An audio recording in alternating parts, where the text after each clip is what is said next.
भूकंप के झटकों से हिला उत्तर भारत। उत्तराखंड के देहरादून, काशीपुर, चमोली, टिहरी, उत्तरकाशी, ऋषिकेश में महसूस हुए झटके। भूकंप के झटकों से दहशत में आए लोग।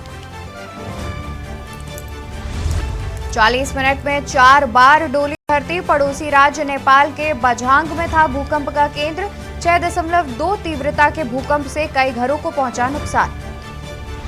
11 अक्टूबर पिथौरागढ़ में पीएम मोदी की चुनावी जनसभा। कैलाश मानसरोवर के करेंगे दर्शन। प्रस्तावित दौरे को लेकर तैयारियां तेज। छठवें वैश्विक आपदा प्रबंधन सम्मेलन को लेकर सीएम धामी ने की प्रेस वार्ता। कहा, दून में आयोजित होगा वैश्विक सम्मेलन। कई देशों राज्यों के प्रतिनिधि होंगे शामिल। ग्लोबल इन्वेस्टर समिट पर सियासत। पूर्व मुख्यमंत्री हरीश रावत ने किया भाजपा पर हमला। वंतरा जैसे रिजॉर्ट बनाकर हमारी संस्कृति को किया जा रहा है खत्म। हरिद्वार में डीएम कार्यालय में कर्मचारी ने लगाई फांसी। पंखे पर लटका मिला शव। जान देने से पहले लिखा सुसाइड नोट। आप देख रहे हैं के न्यूज।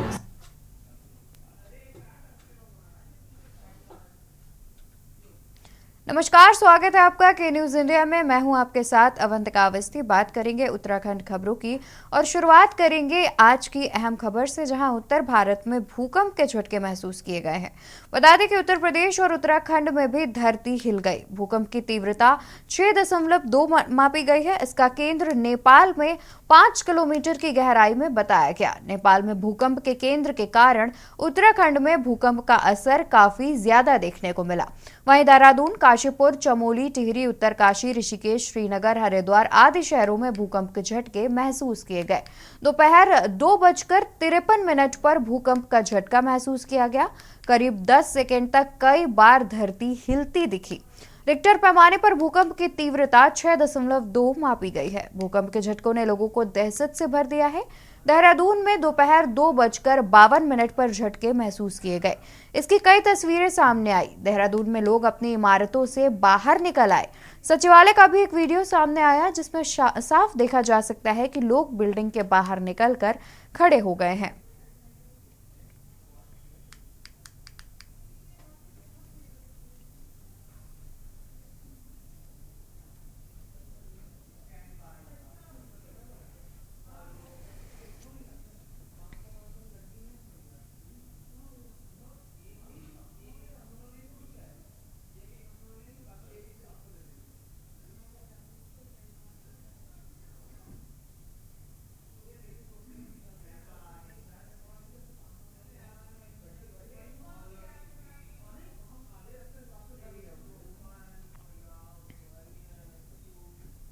खबर रामनगर से है, जहां मौसम के बदलने और उमस के कारण इंसानों के साथ साथ अब वन्य जीवों का भी जीना दुश्वार हो चुका है।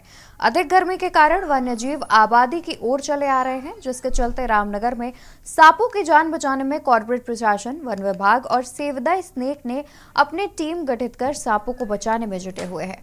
तो वहीं तराई पश्चिमी के रेंज अधिकारी देवेंद्र रजवार, कोशी रेंज अधिकारी शेखर तिवारी, वन दरोगा वीरेंद्र पांडे के नेतृत्व में save the snake and wild life welfare society ने वन विभाग के सहयोग से 2 दिवस में 44 सांपों को गांव और घरों से रेस्क्यू कर वन विभाग के सहयोग से घने जंगलों में आजाद किया, जिनमें ना के अधिक विसेले 14 कोबरा सांप, 5 पाइथन अजगर, 19 रेड स्नेक घोड़ा पछाड़, 1 चिकिट किलवेग और 2 forest cat snake, 2 Russell viper सांप, 1 वेनकेट कुकरी, ब्राउज विक्टरी सांप। संरक्षक जितेंद्र ने इन सांपों को बचाने की अपील की है। साथ ही इन सांपों को बचा करके जंगलों में छोड़ा गया है।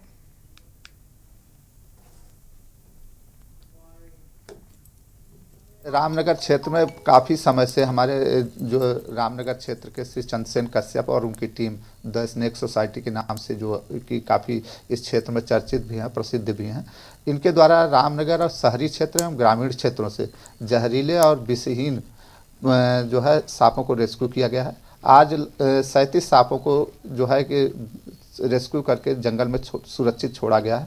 इनके द्वारा लगातार प्रयास किए जा रहे हैं और अभी तक जो है कि हजारों की मात्रा में सांपों को आज़ाद किया गया है, जो कि विभिन्न क्षेत्रों से रेस्क्यू किया जाता है।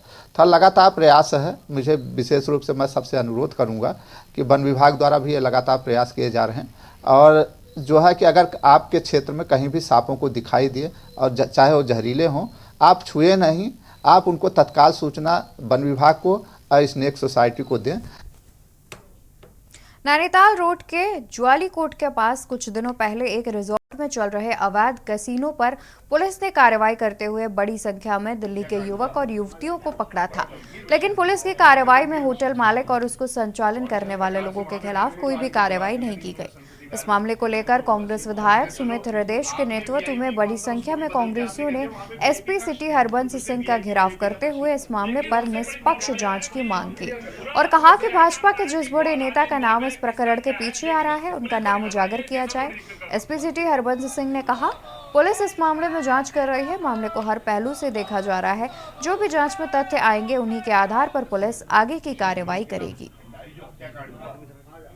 बड़ा गंभीर विषय, अभी तक गंभीर विषय, और जिस प्रकार से वहाँ पे मैंने को तो आज तक जवाब दिया नहीं उन्होंने संसदीय कार्य मंत्री जी। मैंने तो बस ये पूछा, मैंने कहा चलो आपने वीआईपी कौन था उसको भी बदल के आपने कह दिया वहाँ पे वीआईपी कक्ष थे, तो इसलिए वीआईपी का प्रश्न।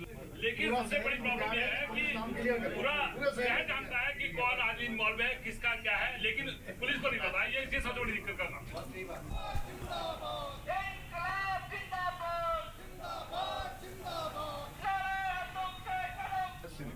विशेषतः अंकिता भंडारी जो हत्याकांड हुआ, बड़ा गंभीर विषय, अभी तक गंभीर विषय, और जिस प्रकार से वहाँ पे मैंने को तो आज तक जवाब दिया नहीं उन्होंने संसदीय कार्य मंत्री जी। मैंने तो बस ये पूछा, मैंने कहा चलो आपने वीआईपी कौन था उसको भी बदल के आपने कह दिया वहाँ पे वीआईपी कक्ष थे, तो इसलिए वीआईपी का प्रश्न। लेकिन सबसे बड़ी प्रॉब्लम यह है कि पूरा शहर जानता है कि कौन आदमी इन्वॉल्व है, किसका क्या है, लेकिन पुलिस को नहीं पता। ये सबसे बड़ी दिक्कत का नाम।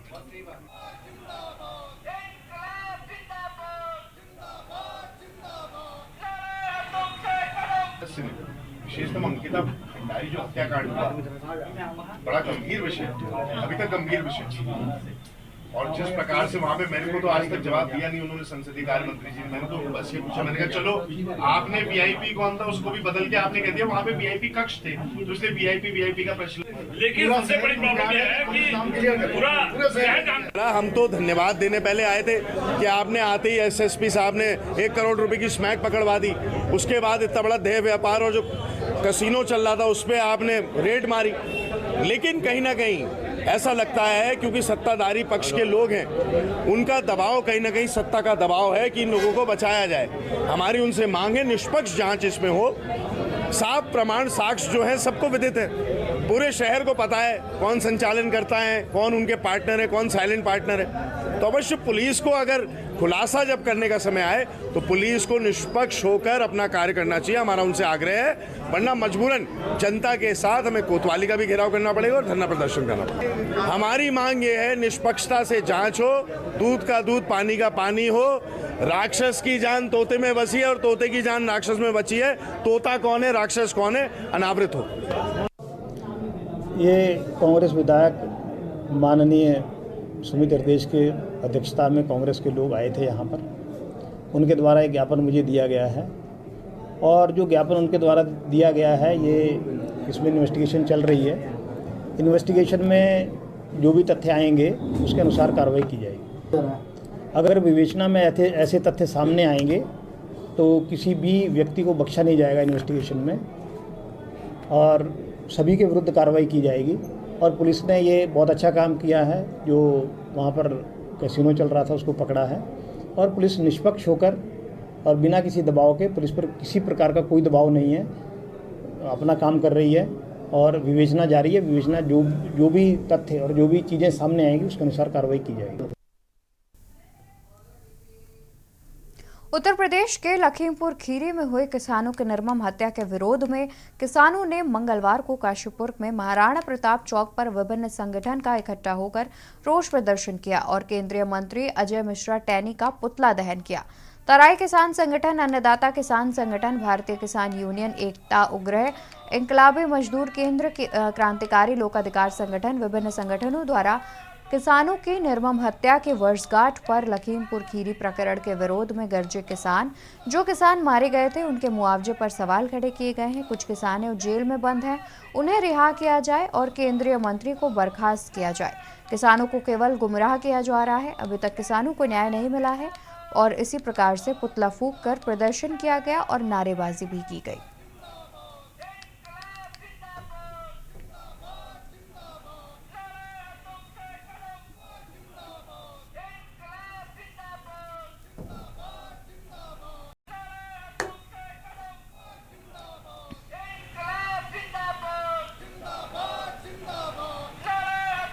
भैया 2021 में 3 अक्टूबर को हमारे तमाम किसानों के ऊपर जो एक प्रदर्शन कर रहे थे उनके ऊपर पीछे से लाके अजय टैनी ने गाड़ी चढ़ा दी और वहाँ पे कई लोगों की हमारे मौत हो गई और जिंदा मुर्दा भी बहुत सारे लोग हैं। लेकिन आज तक तमाम साक्ष्यों के आधार पर उसको कुछ नहीं हुआ। साक्ष्य जो हैं वो उनको किनारे कर दिया गया और अजय टैनी खुलेआम घूम रहा है और मंत्री है वो, और वो सांसद में बैठता है। तो ऐसी सरकार जो बिल्कुल बेदर्द सरकार हो, जिसे किसी का दर्द ना हो देश के लोगों का, ऐसी सरकार की हम बहुत घोर निंदा करते हैं। और आज उसके उपलक्ष्य में हम काला दिवस मना रहे हैं और तब तक हम लोग लड़ाई लड़ते रहेंगे जब तक उसको सजा नहीं मिलेगी। खबर लक्सर से है, जहां भारतीय किसान संघ के प्रदेश कोषाध्यक्ष कुशपाल सिंह की अगुवाई में संघ के कार्यकर्ताओं ने ऊर्जा निगम के अधिकारियों और कर्मचारियों पर मनमानी करने का आरोप लगाते हुए पहले बिजली घर पर हंगामा कर धरना दिया। कार्यकर्ताओं का कहना था कि दिन में भुरना गांव के अनुज के खेत में लाइन से बिजली के तार काट दिए गए। उसके बाद ग्रामीण बिजली घर गए तो बिजली विभाग के कर्मचारियों का कहना था कि वहां से कोई भी रोस्टिंग नहीं की गई है। इसके बाद उन्होंने लक्सर कोतवाली पहुंचकर इसकी जानकारी कोतवाली पुलिस को दी। इसके बाद चेतक पुलिसकर्मी मौके पर आए तो देखा कि तार चोरी किए गए थे। कहना है कि उसके बाद वह शाम के समय एक बार फिर बिजली घर पहुंचे तो बिजली विभाग के कर्मचारियों का कहना था कि भुरना की कोई भी कटौती नहीं की गई है।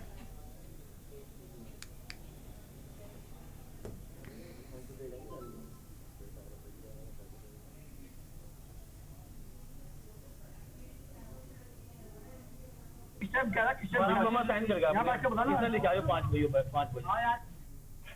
भारतीय किसान संघ जिंदाबाद जिंदाबाद जिंदाबाद भारतीय किसान संघ जिंदाबाद।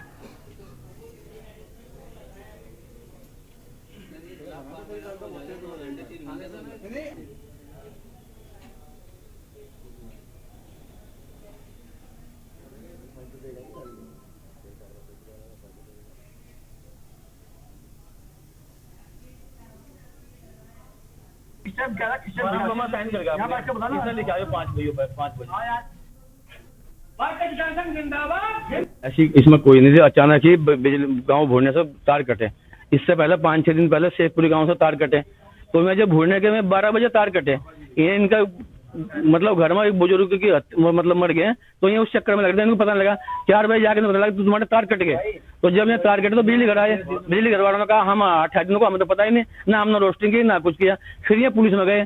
पुलिस में जब जाकर कोतवाल साहब ने 4 आदमी 2 आदमी चेतक वाले भेजे, मैं वहाँ की ना पूरी फोटोग्राफी ले आई।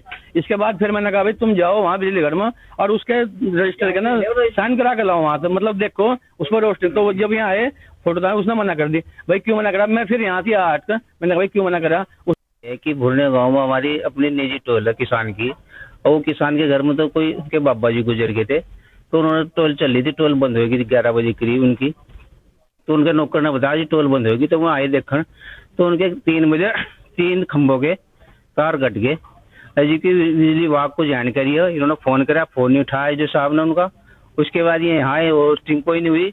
हेलमेट लगा रखे 3 लोग थे, उसने देखे इनके गांव का वो नौकर था, उसने देखे भाई बिजली विभाग के आदमी ले गए काट कर। तो एसडीओ से खिलाफ कार्रवाई हो, ना कि ट्रांसफर हो। जेई भी होना चाहिए, एसडीओ और जेई दोनों हो, उनके खिलाफ मुकदमा क्या होना चाहिए और हमारी लाइन चालू होनी चाहिए।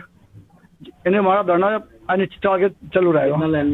हाँ हमारी लाइन चालू हो।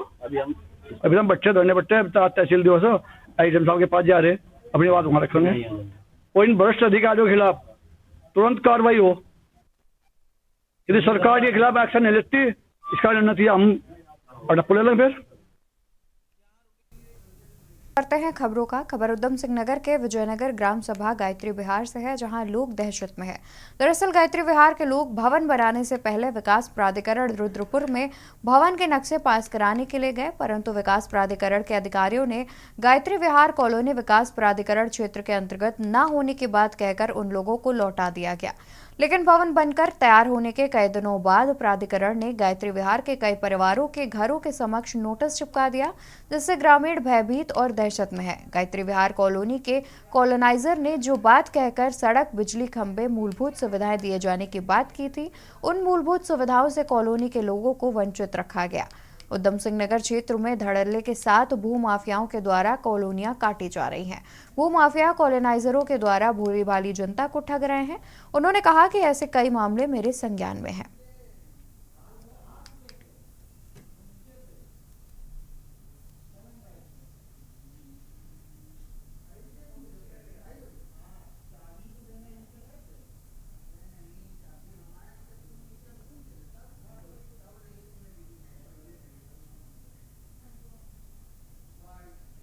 से मिला, लेकिन मिला क्या, उनकी पूरी साठगांठ है जो कॉलोनीनाइजर उनके लिए। हमारे वहाँ कम से कम 100 कॉलोनियाँ कट रही हैं, ये आंख बंद करके बैठे हुए 100 कॉलोनियाँ कट रही हैं अवैध। और मैंने उनके खिलाफ इन्हें कई बार एक्शन के लिए कहा, लेकिन इन्होंने मुझे यही कहा कि ग्राम सभा विजयनगर जो है वो प्राधिकरण के अंतर्गत नहीं आती और मुझे भेज दिया। अभी मैं कल ही इनके पास परसों आया था, शुक्रवार के दिन, तभी मुझसे ये कहा गया और नोटिस के लिए इन्होंने कर दिया। तो फिर मैंने कहा चलो आप नोटिस तो इन्हें दे रहे हो, लेकिन ये गरीब आदमी है, ये कहाँ जाएंगे, आप इनका नक्शा पास करिए। तो ये कहने लगे कि नक्शा पास करने की हमारे पास अथॉरिटी नहीं है। हमने क्यों, कह रहे हैं शासना से आदेश नहीं है। जब तुम्हारे पास शासना का आदेश नहीं है, तुम नक्शा पास कर नहीं सकते हो, तो फिर कैसे जाके इनके घर में नोटिस आपने चिपका दिया। बिल्कुल, मैं आपके माध्यम से कहना चाहता हूँ कि यहाँ मैदानी जिलों में पहाड़ से या और भी दाएं बाएं कई स्टेटों से एक पलायन की स्थिति थोड़ी बहुत है, लेकिन हमारे यहाँ से पिछले दिनों में, पिछले सालों में विभिन्न विषयों को लेकर पलायन तो हुआ है और पलायन करके लोग इस मैदानी जिले में आए हैं। उनके साथ कुछ भूमाफियाओं ने धोखा दिया है, उनको ठगने का काम किया है और जो समस्या मेरे संज्ञान में आती है मैं निश्चित ही पलायन किए हुए लोगों की मदद करता हूँ। ये सर अभी मेरा सिंधी मकान बन रहा है, यहाँ पर फिनिशिंग में है मकान। अभी मैंने पहले भी वार्ता हुई है मेरी, तो कुछ टाइम पहले 20 तारीख को यहाँ पर प्राधिकरण वाले नोटिस लगाए गए थे बिगड़ बताए हुए कि कारण बताओ नोटिस कि आपने नक्शा पैप क्यों नहीं कराया करके। तो हम फिर 25 तारीख को हमारी डेट थी वहाँ पर प्राधिकरण ऑफिस में, वहाँ गए थे। तो वहाँ पर गए तो वो लोग बोलने कि आपका इलाका तो प्राधिकरण के अंदर में आता है। हमने बोला तो ग्रामीण क्षेत्र में है। हम ग्राम प्रधान जी को भी लेके गए थे, बोले कि नहीं आपका ग्राम उसमें नहीं आता है और आपको प्राधिकरण से नक्शा पास कराना पड़ेगा। जो प्राधिकरण क्षेत्र है, प्राधिकरण क्षेत्र के अंतर्गत एक विजयनगर राजस्व गांव है, ये प्राधिकरण क्षेत्र के अंतर्गत आता है और उसमें जो भी निर्माण हो रहे हैं उस पर प्राधिकरण ने चालानी कार्रवाई की है। उनको निर्माण कार्यों के संबंध में कि अपने मानचित्र पास कराओ और ये चालान कटे हैं हमारे यहाँ से। अब पूरे विजयनगर ग्राम सभा के बारे में जो भी है उसके बारे में तो पूरे ग्राम सभा में कौन कौन से गांव आते हैं ये नहीं पता है, लेकिन विजयनगर राजस्व गांव के अंतर्गत जो भी निर्माण होगी वो प्राधिकरण से नक्शा पास करना आने। खबर रुड़की से है, जहां त्योहारी सीजन को लेकर पुलिस ने अभियान चलाया। कोतवाली प्रभारी निरीक्षक मनोज मेनवाल के नेतृत्व में पुलिस टीम ने अवैध पार्किंग में खड़े वाहनों का चालान काटा, साथ ही लोगों को यातायात नियमों के प्रति जागरूक किया। प्रभारी निरीक्षक ने जनता से अपील की वे शहर में यातायात व्यवस्था को सुचारू बनाने के लिए पुलिस का सहयोग करें।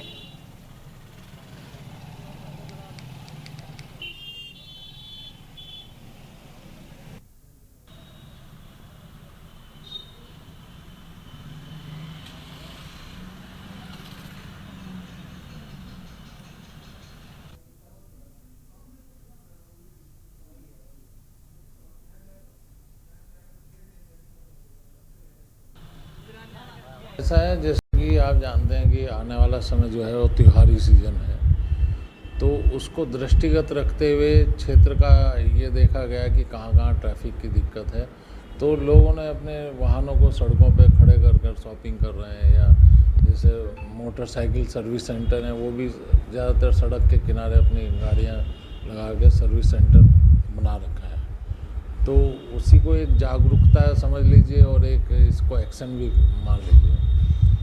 जागरूकता के साथ ही एक्शन की एक प्रक्रिया थी, उसी का यह अभियान था ताकि ये लोग जागरूक भी हों और जनमानस को आने जाने में सुविधा हो। तो उसी को दृष्टिगत रखते हुए आज ये अभियान चलाया गया था।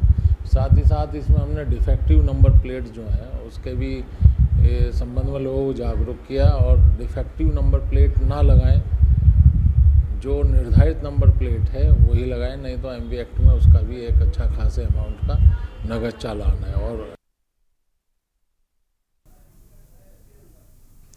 पेशावर कांड के महानायक वीर चंद्र सिंह गढ़वाली के परिजन इन दिनों मुश्किलों भरे दिन से गुजर रहे हैं।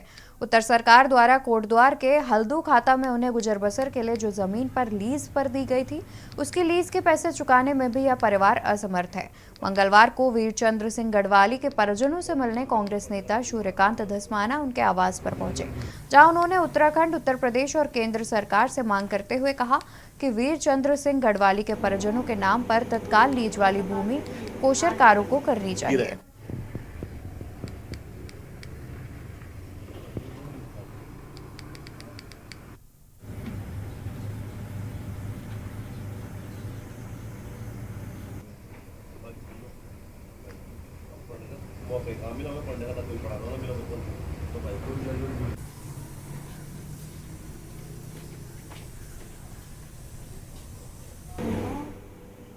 चंद सिंह गढ़वाली जैसे वीर, जिनको कहा गया वीर चंद सिंह गढ़वाली, उनके परिवार के लोगों को सरकार के द्वारा दी गई भूमि, लीज पर दी गई भूमि के लिए संघर्ष करना पड़ रहा है। मैं समझता हूं योगी आदित्यनाथ जी को भी, उत्तर प्रदेश के मुख्यमंत्री जी को भी, पुष्कर सिंह धामी जी को भी और हमारे देश के प्रधानमंत्री जी को भी इसका संज्ञान लेना चाहिए। तत्काल ये भूमि रेगुलराइज करनी चाहिए, इनको परमानेंट लीज देनी चाहिए, 90 साल की नहीं, आजीवन, जब तक इनके घर का एक भी सदस्य इस संसार में रहे ये भूमि इनके नाम पर हमेशा के लिए होनी चाहिए। ये सरकार को सुनिश्चित करना चाहिए।